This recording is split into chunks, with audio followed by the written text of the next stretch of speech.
Maintaining a work-life balance is difficult for anyone who has a job. Adding kids into the mix often makes this even tougher, particularly on those who end up in the White House and were not always the most doting of dads. These are the presidential kids who were estranged from their parents. Ever since President Donald Trump took office in 2017, his daughter Ivanka and her husband Jared Kushner have been two of POTUS's closest and most influential political advisors. Meanwhile, upon taking office, President Trump had to legally divest himself of his business interests and left most of the control of the Trump Organization in the hands of his sons, Eric Trump and Donald Trump Jr. However, that level of closeness and trust is a relatively late-breaking development. Donald Jr. wasn't even in his teens when his father split from his mother, Ivana Trump, in the early 90s. The Trump kids were raised almost entirely by their mom, as well as her parents, who spent 6 months every year living with the family in the 50-room Trump Tower triplex Ivana got in the divorce. As Trump Jr. explained to New York Magazine in 2003, "My father is a very hard-working guy, and that's his focus in life. So I got a lot of the paternal attention that a boy wants and needs from my grandfather." In the fallout of the drama, a 12-year-old Trump Jr. pinned the blame for the divorce on his father and reportedly accused Trump Sr. of not loving his family. Later, he and his younger siblings were sent off to boarding school, making the relationship between father and eldest son strained well into Trump Jr.'s early adulthood. When Ronald Reagan became president in 1981, his 4 surviving children from 2 marriages were already adults, and nearly all had difficult relationships with their father.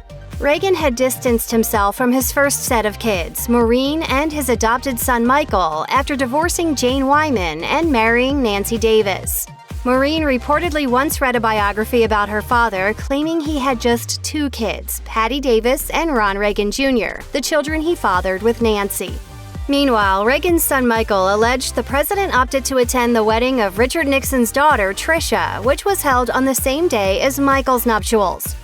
While Republican National Committee co-chairwoman Maureen grew closer to her father during his presidency, Patty Davis continued to have a particularly fraught relationship with her parents. Patty and her siblings stopped talking after the publication of her semi-autobiographical 1986 novel, Homefront, about a withholding father who becomes president.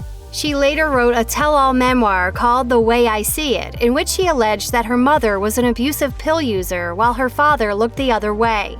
Additionally, the politically progressive Patty was ideologically at odds with her conservative dad, so they didn't see each other very much during his presidency. Mr. Gorbachev, tear down this wall. Lyndon B. Johnson assumed the presidency in 1963 upon the assassination of John F. Kennedy. For LBJ, it was the culmination of a political career that included the vice presidency, serving as the powerful Senate Majority Leader, and an election to the House of Representatives in 1937. Through his rise in politics, Johnson's constant companion and political second-in-command was his wife, Claudia, more famously known as Lady Bird Johnson.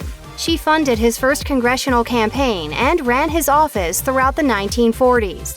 When daughters Linda and Lucy were born in 1944 and 1947, respectively, that didn't change the Johnsons' work life much, as the couple reportedly relied on their household staff to take care of most of the parenting tasks. In the summer of 1955, then Senator Johnson suffered a heart attack. While recovering at the family ranch in Texas, he finally spent a significant amount of time with his daughters.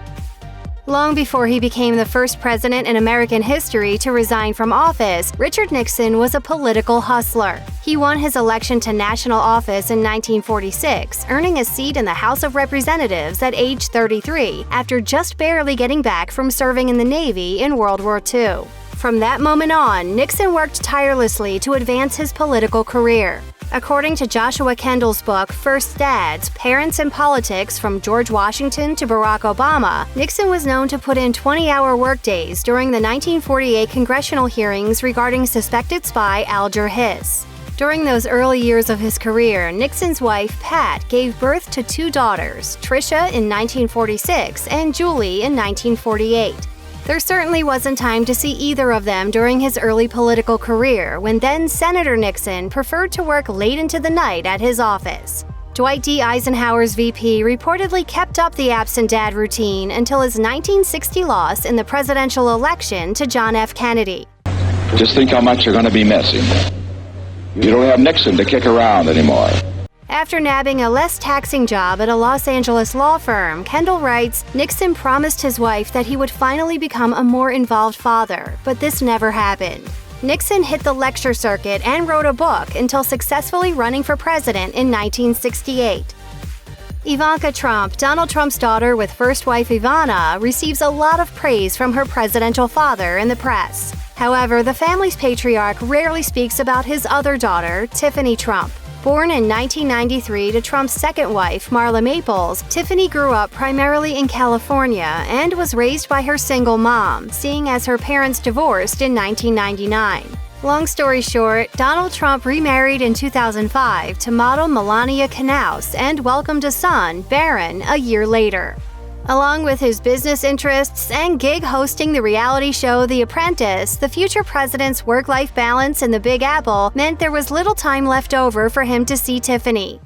Well, a lot of people can't handle success. I've seen it. A lot of people can't win. They don't know how to win. While Tiffany Trump made some appearances toward the end of her famous dad's 2016 presidential campaign, that doesn't mean the two were close then or have gotten any closer since.